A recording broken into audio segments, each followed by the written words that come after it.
Hello friends, welcome to NithishFamily. PCOD weight loss series vlog பார்க்கிறதுக்கு முன்னாடி first என்னோட weight என்ன அப்படினு பார்த்தறலாம் வாங்க. ஒரு நாள் weight கடகறன்னு குறையும், ஒரு நாள் weight குறையாது. சோ worry பண்ணிக்க தேவையில்ல. நம்ம செய்யறத கண்டினியூவா தொடர்ச்சியா பண்ணனும். அதுதான் ரொம்ப முக்கியம். அத விடாம கண்டினியூவா பண்ணோம் அப்படினா நல்ல ரிசல்ட் வரும். சரி வாங்க vlog என்னன்னு பார்க்க போலாம். காலையில இன்னைக்கு எந்திரிச்சது எப்பவும் போல 5 மணிக்கு எந்திரிச்சிட்டேன். எந்திரிச்சிட்டு தண்ணி குடிச்சிட்டு வெண்ணி தண்ணி மட்டும் தான் நான் குடிச்சேன். அதாவது வெந்தயம் சீரகம் சோம்பு ஊற வச்ச தண்ணி இருக்கு இல்லையா, அது ஒரு கிளாஸ் வெண்ணி வெதுன்னு தண்ணி ஒரு கிளாஸ் குடிச்சிட்டு ஒரு 1/4 மணி நேரம் கழிச்சு 5:20க்கு நான் யோகா தான் செய்ய ஆரம்பிச்சேன். ஒரு 3/4 மணி நேரம் யோகா செஞ்சிருப்பேன். யோகாக்குன்னு ஏற்கனவே வீடியோ போட்டிருப்பேன். நான் ஒரு 3 வீடியோ அதுதான் பண்ணேன், வேற எக்ஸ்ட்ரா எதுவும் பண்ணல. நான் சூரிய நமஸ்காரம் பண்றது பேசிஸான சின்ன யோகா பயிற்சிகள் தான் பண்ணேன். பண்ணிட்டு அதுக்கப்புறம் நான் இந்த மந்த்துக்குரிய எக்ஸசைஸ் வீடியோ போட்டிருப்பேன். அந்த எக்ஸசைஸ் தான் நானும் பண்ணேன். ஒரு செட்டு பண்ணேன். ஸோ மார்னிங்ல கிட்டத்தட்ட 3/4 மணி நேரம் யோகா பண்ணேன். அதுக்கப்புறம் எக்ஸசைஸ் 1 hour கிட்ட பண்ணிருக்கேன்.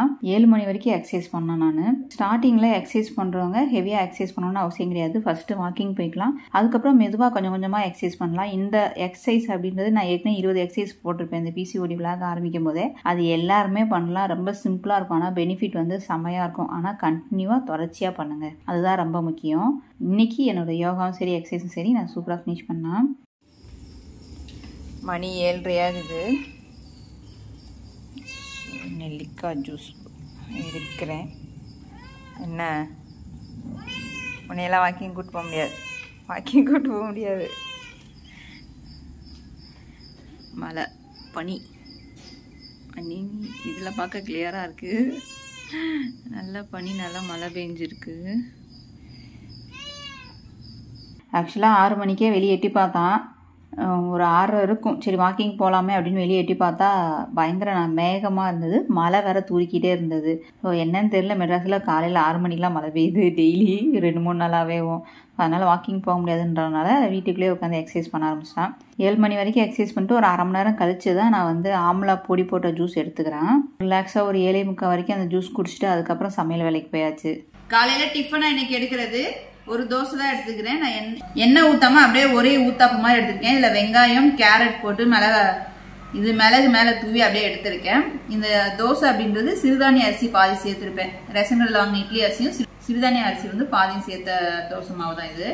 அதுக்கப்புறம் சாம்பார், முள்ளங்கி சாம்பார். நேற்று நிதிஷா பாக்கு உடம்பு சரியில்லை அப்படின்றதுனால எங்க வீட்டுல சாம்பார் அப்படியே தேங்கிடுச்சு, அதனால அதான் எடுத்திருக்கேன். எப்பயும் போல முளைக்கட்டின பச்சைப்பயிறு ஒரு கைப்பிடியும், அத்திப்பழம் 1, கருப்பு உலர்ந்த திராட்சை, பாதாம் பருப்பு 5 ஊற வச்சது எல்லாம் எடுத்திருக்கேன். நட்ஸ் ஃபுல்லா.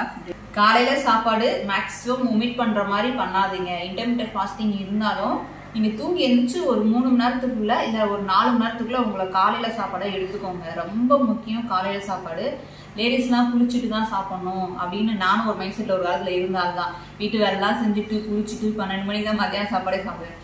அந்த மாதிரி சாப்பிட்டீங்க அப்படின்னா நம்மளுக்கு சீக்கிரமா வயிறு நல்லா ப்ளோட்டிங் ஆயிடும், ஆள் ஒளியாயிருவீங்க. ஆனா வயிறு மட்டும் பானமா இருக்கும். அடுத்து என்ன ஆகும், சீக்கிரம் சுகர், பிபி, இந்த கொலஸ்ட்ரால் இதெல்லாம் வர்றதுக்கு மெயின் ரீசனே காலையில சாப்பாடை ஒமிட் பண்றவங்க தான். அதனால முடிஞ்ச அளவு காலையில சாப்பாடை ஹெல்த்தியா எடுத்துக்கோங்க. ஃபர்ஸ்ட் ஹெல்த்தியா ஒரு ட்ரிங்க் எடுத்து குடிங்க. காஃபி டீ குடிக்காதீங்க. அது நான் மாசமா இருந்தாலும் சரி, பிரெக்னன்சிக்கு ட்ரை பண்றவங்க சரி, யாரா இருந்தாலும் சரி, பிபி சுகர் என்ன ஒரு பிரச்சனை இருந்தாலும் காலையில பிரேக்ஃபாஸ்ட்டை ஒமிட் பண்ணாதுங்க. வெயிட் லாஸ் பண்றவங்க காலையில பிரேக்ஃபாஸ்ட்டை நல்லா ஹெல்த்தியா சாப்பிட்டுக்கோங்க. அதான் நான் மெயினா சொல்ல போறேன். நிறைய பேர் இன்டர்மீடியட் ஃபாஸ்டிங் 10 மணி 12 மணி சொல்றீங்க. பட் ஆனா நீங்க எந்திரிக்கிறது 8 மணிக்கு எந்திரிக்கிறீங்க, 10 மணிக்கு சாப்பிட்றீங்க அப்படின்னா ஓகே. 5 மணி 6 மணிக்கெல்லாம் எந்திரிச்சு 10 மணிக்கு நீங்க சாப்பிட்றீங்க அப்படின்னா அது நாட் அட்வைசபிள் அப்படின்னு தான் சொல்லலாம். ஸோ அதனால மார்னிங்ல டிஃபன் 9 மணிக்குள்ள எடுத்துக்கோங்க. அதுக்கு மேல அது தள்ளாதீங்க. சரி, இப்போ நான் டிஃபன் எடுத்துக்கிறேன். மிட் மார்னிங் ஸ்நாக்ஸா நான் எடுத்துக்கிறது இழந்த காய் தான். இது ஒரு காய், இது கொஞ்சம் பழமாக போகுது, அதனால எடுத்திருக்கேன். அதுக்கப்புறம் மல்லி விதையும் போட்டு இஞ்சி தட்டி போட்டு அப்படியே டீ மாதிரி எடுத்திருக்கேன். சுக்கு மல்லி காஃபி சொல்லும் இல்லையா, அதுதான் ஒரு 1/2 கப்புக்கு. எப்பயும் போல தண்ணி அப்படின்றது இது 2வது வாட்டர் பாட்டில் தண்ணி. வெந்தயம் சீரகம் சோம்பு ஊற வச்ச தண்ணி தான் இது. மத்தியான சாப்பாடு அப்படின்றது ரசத்துக்கு அரைச்சி வச்சிருக்கேன். சாதம் வைக்கும்போது அப்படியே ரசம் வச்சிருவேன். அதுக்கப்புறம் வாழைக்காய் பொடி மாஸ் மாதிரி. குழம்பு அப்படின்றது சுண்டல் குழம்பு. இதெல்லாம் நான் ஏற்கனவே வீடியோவாக போட்டிருக்கேன். எனக்கு நான் காய்கள் வேக வச்சு சாப்பிட போகிறேன். அதுக்கப்புறம் பழம் எடுத்துக்க போகிறேன். இந்த 2 தான் நான் எடுத்துக்குவேன். ஸோ காய்கள் ஒரு 12:30 1 மணிக்கு எடுத்தேன்னா இந்த பழம் சாத்துக்குடி ஒரு 4 மணிக்கு எடுத்துக்குவேன். அதனால முன்னாடி எடுத்து வச்சிருவேன். ஸோ அவங்களுக்குலாம் சாதம் வைக்கும்போது நான் காயை பக்கத்துலேயே வேக வச்சிருவேன். மார்னிங் வேலை முடிஞ்சிடுச்சு. காலையில் ஒரு 11 மணி வாக்கில் என்ன பண்ணேன் அப்படின்னா வீட்டை தான் கொஞ்சம் க்ளீன் பண்ணோம்.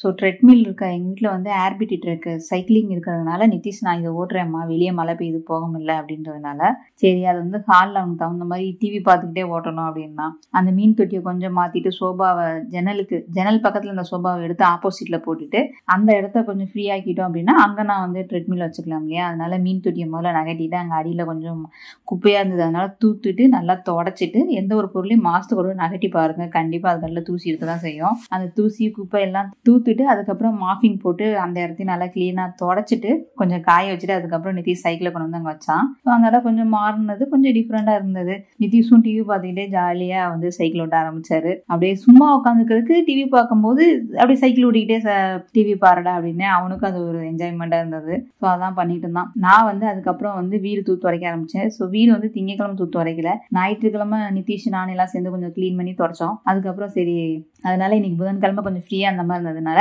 வீட்டை கிளீனா தூத்து தொடச்சிருவோம் அப்படின்ட்டு. மேக்ஸிமம் இப்போ வந்து வாரத்துக்கு 3 நாள் துடைக்கிற மாதிரி வருது. ஏன்னா பூனை இருக்கிறதுனால கொஞ்சம் அது சில சமயம் வீட்டுக்குள்ளேயே யூரின் போயிடும் இல்லையா, அதனால அப்பப்போ உடனே கிளீன் பண்ணிடுவேன். மாஃபிங் போட்டாலும் டீப்பா வீடு துடைக்கிறது அப்படின்றது ரொம்ப முக்கியமா இருக்குது. அப்புறம் தான் கொஞ்சம் வாடை இல்லாம கொஞ்சம் நல்லா இருக்குது. அதனால வாரத்துல 3 நாள் வீடு துடைக்க வேண்டிய நிலைமை வந்துருது. வீடு தூக்குறது அப்படின்றது ஒரு நாளைக்கு 2 தடவை தூக்க வேண்டியது இருக்கு, காலையில உள்ளோட சாயந்தரம் உள்ளோட. ஸோ கொஞ்சம் சோம்பேறித்தனப்படாம நம்ம வீட்டு வேலையை நம்ம தான் செஞ்சுக்கணும். அப்படின்னா வந்து எப்பவுமே வீட்டை நீட்டா வச்சுக்க முடியும். மதியம் மணி 1 ஆகுது. இன்னைக்கு காய்கள் தான் வேக வச்சு எடுக்கிறேன். காய்கள் அப்படின்ற போது பட்டாணி வந்து பச்சை பட்டாணி தான் முளை கட்டிடுச்சு, வாங்கி உரிச்சு வச்சிருந்தது. சொரக்காய், பீன்ஸு, கேரட், காலிஃப்ளவர், அதுக்கப்புறம் இது வாழைக்காய் பொடி மாஸ் மாதிரி பண்ணியிருந்தேன், அது கொஞ்சம் எடுத்திருக்கேன் பொரியல். மத்தியான சாப்பாடாக நான் எடுக்கிறது பொரியல் மட்டும்தான். தீஸ்க்கு அவங்க அப்பாவுக்குலாம் வந்து சுண்டல் குழம்பு, வாழைக்காய் பொரியல், ரசம். ஈவினிங் ஸ்நாக்ஸ் ரோஸ்டர் பாதாம் பருப்பு தான் எடுத்துக்கிட்டேன். பட் அது வீடியோ எடுக்க மறந்துட்டேன், சாப்பிட்டுட்டேன் அவசரத்தில். அதுக்கப்புறம் வாக்கிங் போக ஆரம்பிச்சிட்டேன். வாக்கிங் அப்படின்றது இன்னைக்கு நான் 12,000 ஸ்டெப் நடந்தேன். ஈவினிங்ல வெளியே தான் வாக்கிங் போனேன், வீட்டுக்குள்ளே வாக்கிங் பண்ணலை. ஸோ இன்னைக்கு வாக்கிங் 12,000 ஸ்டெப் நடந்திருக்கேன். நைட்டுக்கு இன்னைக்கு நான் ஜூஸ் தான் எடுத்துக்கிட்டேன். ரொம்ப பசியாக இருந்தது. அவங்களுக்கு வேற நான் குக் பண்ணுறதுனால அது வரைக்கும் பசி தாங்கலை. சரி உடனே ஜூஸ் போட்டுடலாம் அப்படின்னு சொல்லிட்டு தான். ஜூஸ் அப்படின்றது வெள்ளரிக்காய், ஆப்பிள், கொய்யாப்பழம், கொஞ்சம் பப்பாளி பழம், அந்த மாதிரி பழங்கள் எல்லாம் இருந்தது. நல்லா பழுத்துருச்சு, அதனால ஜூஸ் போட்டால் நல்லா இருக்கும் அப்படின்றதுனால நல்லா பெரிய கிளாஸ்க்கு ஒரு கிளாஸ் ஜூஸ் போட்டு அவங்களுக்கு நான் தோசை சுட்டுட்டு தான் இருந்தேன். 7:30 ஜூஸ் போட ஆரம்பித்தான். இன்னைக்கு வந்து விளக்க வேண்டிய பாத்திரங்கள் அப்படின்றது ஓரளவு கம்மியாக தான் இருக்குது. ஜூஸை குடிச்சிட்டு வந்துட்டு தான் அதுக்கப்புறம் பாத்திரம் விளக்கணும். ஸோ ஜூஸ் அப்படின்றது ரேராக தான் குடிப்பேன். ஏன்னா இன்னைக்கு ரொம்ப பசிக்க ஆரம்பிச்சிச்சு, உட்காந்து சாப்பிட்ற அளவுக்கு டைம் பத்தல. அதனால ஜூஸ்னா கொஞ்சம் பயங்கர ஃபீலிங்கா இருக்கும் இல்லையா. வாசுவை பத்தி, பூனையை பத்தி கேட்டிருந்தாங்க, ரொம்ப நாள் டெய்லி கேட்டுக்கிட்டே இருக்காங்க. சரி சொல்லிடலாம் அப்படின்ட்டு. உங்க பூனை வந்து மோசனும் யூரினும் எங்கக்கா போகும்னு கேட்டிருந்தீங்க. இந்த மூலையில வந்து சொரண்டும். அது சொரண்டும் போது நிதிஷோ ராணோ பார்த்துட்டோம் அப்படின்னா பாத்ரூம்குள்ள போட்டு கதவை சாத்திடுவோம். அது மோசன் போயிடும், யூரின் போயிடும். போனதுக்கு அப்புறம் மியான்னு கத்தும். அதுக்கப்புறம் கதவை திறந்து விட்டுருவோம். பார்க்கல அப்படின்னா காலையிலே அந்த மூலையில போயிடும். நாங்க தான் கிளீன் பண்ணணும், இல்ல நிதிஷ் கிளீன் பண்ணுவான். அடுத்து வந்து மெயினா கேட்கறது வந்து என்ன கேட்டாங்கன்னா, பிரெக்னன்சி அதாவது மாசமா இருக்கும்போது எப்படிக்கா டயட் ஃபாலோ பண்ணணும். நான் ரொம்ப நாளா கேட்கிறேன், நீங்க சொல்லவே இல்லையா அப்படின்னீங்க. அதுக்குன்னு தனியா வீடியோ போடுங்கக்கா அப்படின்னீங்க. என்ன அப்படின்னா அதுக்குன்னு தனியா வீடியோ போடுறது பிரச்சனை கிடையாது. ஆனா ஒவ்வொருத்தர் பாடியும் ஒவ்வொரு விதமா இருக்கும். ஒரு சிலருக்கு ஒண்ணு சேரும், ஒரு சிலருக்கு ஒண்ணு சேராது. ஒரு சில சிம்பிளான நான் ஃபாலோ பண்ண டிப்பை வந்து நான் உங்களுக்கு சொல்றேன். என்னன்னா ஃபர்ஸ்ட் பிரெக்னன்சி அப்போ சாப்பாடு ரைஸ் வந்து நிறைய எடுக்காதீங்க. தோசை, இட்லி, சாதம் அந்த மாதிரி ரைஸ் வந்து பசிக்குது அப்படின்னா ஃபர்ஸ்ட் பழங்கள் எடுத்து சாப்பிடுங்க. அதுக்கப்புறமா 1/2 மணி நேரம் கழிச்சு பசிக்குது அப்படின்னா கொஞ்சம் சாதம் அந்த மாதிரி எடுத்து சாப்பிட்டுக்கோங்க. டெய்லி ஒரு பருப்பு வகை வேக வச்சு காலையில இல்ல சாயந்தரம் அந்த மாதிரி சாப்பிடுங்க. காலையில எந்திரிச்சதுமே நான் எப்பயும் சொன்ன மாதிரி ஹெல்த்தி ட்ரிங்க், மாதுளம்பழம் ஜூஸ் குடிங்க, செம்மையா ஹீமோகுளோபின் இன்க்ரீஸ் ஆகும். அத்திப்பழம் எடுத்துக்கிறது, டேட்ஸ் எடுத்துக்கிறது, அந்த மாதிரி ஐட்டங்கள் எடுத்துக்கோங்க. ஸ்நாக்ஸ் அப்படின்னாலே நீங்க பழங்கள் தான் சாப்பிடணும்.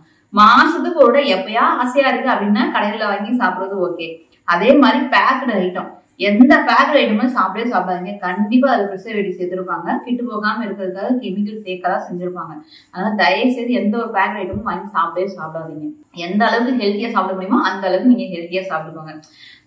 ஒருத்தவங்களுக்கு வாழைக்காய் சேரும், ஆனா ஏன்னா வந்து நீங்க மாசம் வரும்போது அந்த வாழைக்காய் வந்து உங்களுக்கு சேராது. ஏன்னா நீங்க சாப்பிடும் போது எடுக்கும் போதுதான் தெரியும். அதே மாதிரி அந்த உளுந்தங்கஞ்சி வீடியோ போட்டிருப்பேன் இல்லையா, அதை வந்து டெய்லி சாயந்தரம் 4 மணி ஆனா உளுந்தங்கஞ்சி குடிங்க. குடிச்சிட்டு ஒரு 1/2 மணி நேரம் கழிச்சு வாக்கிங் போங்க. ஏன் அப்படி சொல்றேன்னா, நம்ம பேக் போன் வந்து வளையும், நம்ம வந்து வயிறு முன்னாடி வரும், பேக் போன் வளையும், செம்ம இடுப்பு வலி வரும், இந்த சைடுலாம் செம்மையா வலிக்கும். கருப்புளுந்து எடுத்துக்கோங்க, கண்டிப்பா வலி இருக்காது. டெய்லி கீரை எடுக்கணும், முருங்கைக்கீரை எடுக்கிறது, சூப் எடுக்கிறது.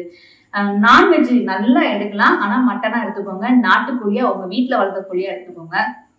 முட்டை அந்த மாதிரிலாம் எடுத்துக்கலாம். ஆனா எது எடுத்தாலும் சோறு நிறைய எடுத்துட்டு நான்வெஜ் கம்மியா இருப்பீங்க, அந்த மாதிரி எடுத்துடாதீங்க. நான் டெய்லி நான்வெஜ் எடுக்கணும் அப்படின்னு ஆசைப்படுறவங்க மட்டன் சூப் டெய்லி சாயந்தரம் குடிங்க. செம்ம வெயிட்டும் ஏறாது, அதே நேரத்துல நீங்களும் நல்லா தெம்பா ஆரோக்கியமா இருப்பீங்க. கருப்புளுந்து களி எடுத்துக்கிறது, அதை டெய்லி எடுத்துக்கலாம். கருப்புளுந்தி கஞ்சி அந்த வீடியோ போட்டிருப்பேன், அதை டெய்லி சாயந்தரம் குடிங்க. பேக் பெயின் இருக்காது, கால் உலையும் அந்த சமயத்துல, குதிங்கால் வலிக்கும். இதுக்கெல்லாம் என்னன்னா நம்ம சத்து கம்மியாகும் போது மாதுளம்பழ ஜூஸ் எடுத்துக்கிறது, கருப்புளுந்து எடுத்துட்டா இதெல்லாம் வலிக்காது. அதே மாதிரி எக்ஸசைஸ் மெயினா. நான் மாசமா இருக்கீங்க, 2 மாசம் 3 மாசம் இருக்கேன், நான் எக்ஸசைஸ் பண்ணலாமான்னு கேக்குறீங்க. மாசமா இருக்கிறதுக்கு முன்னாடியே நீங்க எக்ஸசைஸ் பண்ணுவீங்க அப்படின்னா ஓகே, நீங்க எக்ஸசைஸ் பண்ணுங்க. நான் இப்பதான் புதுசா எக்ஸசைஸ் பண்ண போறேன்க்கா அப்படின்றவங்க நான் சொல்ற அட்வைஸ் என்னன்னா, நீங்க மாசமா இருக்கும்போது எக்ஸசைஸ் பண்ணி எங்கேயாவது பிடிச்சிருச்சுன்னா அந்த 9 மாசமா அந்த பிடிச்சுக்கிட்ட வலியை தாங்கிதான் ஆகணும். அந்த பிடிப்பு அப்படின்றது போகாது. அதனால பண்ணதுக்கு முன்னாடி ஒண்ணு டாக்டர் அட்வைஸ் வாங்கிக்கோங்க, இல்ல நல்லா தெரிஞ்ச ஒரு எக்ஸசைஸ் பண்ண தெரிஞ்சவங்க யாராவது ஒருத்தவங்களும் பக்கத்துல வச்சுக்கோங்க. அதுக்குன்னு பண்ணி சொல்லி கொடுக்குறவங்க இருப்பாங்க இல்லையா, ட்ரெயினர், அந்த மாதிரி யாராவது இருந்தா நீங்க பண்ணுங்க. இல்ல அந்த மாதிரி யாருமே இல்லக்கா அப்படின்றவங்களுக்கு இன்னொரு பெஸ்ட் ஐடியா என்னன்னா வாக்கிங்.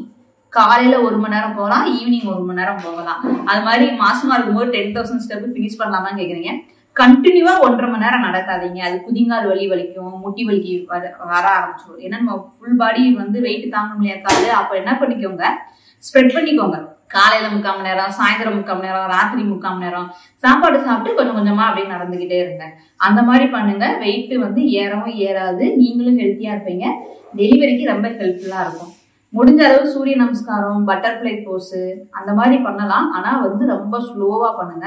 பிரீத்திங்லாம் பண்ணும்போது பார்த்து பண்ணணும். தெரிஞ்சா ஏற்கனவே பண்ணியிருக்கேன் அப்படின்றவங்க பண்ணுங்க. இது வரைக்கும் பண்ணதே இல்லக்கா, இப்பதான் ஸ்டார்ட் பண்ண போறேன் அப்படின்றவங்க மாசமா இருக்கும்போது பண்ணாதீங்க. என்னோட பெஸ்ட் அட்வைஸ் அப்படிதான். அப்படியும் நான் பண்ணணும் அப்படின்னா நீங்க ட்ரெயினரோட பக்கத்துல வச்சு பண்ணுங்க, அதுதான் பெஸ்டான ஒண்ணு. அப்படி இல்லையா எனக்குலாம் எக்ஸசைஸே பண்ண பிடிக்கலக்கா அப்படின்றவங்க வாக்கிங் காலையில 1 மணி நேரம், சாயந்தரம் 1 மணி நேரம் விடாம நடங்க. நார்மல் டெலிவரி ஆயிடும். வாக்கிங் நல்லா நடந்துட்டே இருந்தீங்கன்னா நல்லா நார்மல் டெலிவரி ஆகும். நீங்க டெலிவரி செக்ஷன் போறீங்க இல்லையா, அன்னைக்கு முதல் நாள் உட்காந்து நல்லா நடங்க. அப்பயே பாத்தீங்கன்னா செம்மையா உங்களுக்கு ரிசல்ட் தெரியுங்க, நல்ல ரிசல்ட் கிடைக்கும். முடிஞ்ச அளவு உங்க கையில தான் இருக்கு. சாப்பாட்டை மாவு சத்து இருக்கிறத குறைச்சிக்கோங்க. குறைச்சிட்டு காய்கள் நிறைய சாப்பிடுங்க. மட்டன் சூப்பா எடுத்துக்கோங்க, முட்டை எடுத்துக்கோங்க, பருப்பு வகைகளை வேக வச்சு டெய்லி எடுத்துக்கோங்க. இதான் சிம்பிளான டிப், இதை ஃபாலோ பண்ணுங்க. இப்ப நான் என்னோட ஜூஸை குடிக்க போறேன். மணி 8:45 ஆகுது. கரெக்டா குடிக்க 9 ஆயிரும். ஸோ பச்சைப்பயிரை எப்படி முளை கட்டுவீங்க அப்படின்னு கேட்டிருந்தாங்க. காலையிலேயே எந்திரிச்சனுமே ஊற வச்சுட்டான். ஊற வச்சுட்டு இது கண் தட்டுன்னு சொல்லுவாங்க இல்லையா, அடியில் கண்ணா இருக்கும். இந்த மாதிரி கண்ணா இருக்கும், ஓட்டையாக இருக்கும். நல்லா காற்று போகிற மாதிரி இருக்கணும். அதே மாதிரி இதுவுமே கண் தட்டு தான். இதை இப்படி காத்தோட்டம் போகிற மாதிரி க்ளோஸ் பண்ணிடுவேன். கீழே தரையில் வைக்காதீங்க, இந்த மாதிரி ஸ்டாண்டு மாதிரி வச்சு ஸ்டாண்டு மேலே வச்சிருவேன். கொஞ்சம் காற்று போகிறதுக்கு நல்லா இருக்கும். காலையில் பார்க்கும்போது நல்லா முளை கட்டிடும். இந்த மாதிரி தான் நான் முளை கட்டுவேன். அப்படி இல்லைன்னா துணியில் கட்டி வெளியே ஜன்னலில் கட்டிடுவேன். வேலைகள் எல்லாம் முடிஞ்சிருச்சு. பாத்ரூம் கழியாச்சு, சிங்க் கிளீன் பண்ணியாச்சு. அவ்வளோதான். குடிச்சிட்டு ஒரு 1 hour 1.5 hours வீடியோ எடிட் பண்ணுவான். அதுக்கப்புறம் தூங்க போயிடுவான். வீடியோ எடிட் பண்ணாலே எனக்கு தூக்கம் வந்துடும் ஆட்டோமேட்டிக்காக. ஸோ லாஸ்ட்டாக எடுக்கிறது நைட்டுக்கு என்னோட ஃபேட் கட்டர் ட்ரிங்க் தான். இதுக்கப்புறம் நான் தண்ணி கூட ரொம்ப குடிக்க மாட்டான். ஏன்னா இதுவே தண்ணி மாதிரி தான் நம்மளுக்கு. 9 மணிக்கு குடிச்சோம் அப்படின்னா 10 மணிக்கு தூங்குறதுக்கு கரெக்டாக இருக்கும். 10, 10:30 அதுக்கு மேலே ரொம்ப முழிச்சிருக்காதீங்க. வெயிட் லாஸில் தூக்கம் ரொம்ப முக்கியம். ஸோ இன்னைக்கு என்னோட டயட், எக்ஸசைஸ், யோகா எல்லாம் நான் சூப்பராக ஃபினிஷ் பண்ணிட்டேன். சூப்பராக ஸ்டார்ட் பண்ணவும் ஆரம்பிச்சிட்டேன். அதே மாதிரி நீங்களும் பண்ணியிருப்பீங்க அப்படின்னு நினைக்கிறேன். இப்போ இந்த வீடியோ உங்களுக்கு பிடிச்சிருந்தா லைக் பண்ணுங்க, ஷேர் பண்ணுங்க. தென் உங்களுக்கு கருத்துக்களை கமெண்ட் பண்ணிக்கோங்க. மீண்டும் நாளை ஒரு பதிவு சந்திக்கலாம்.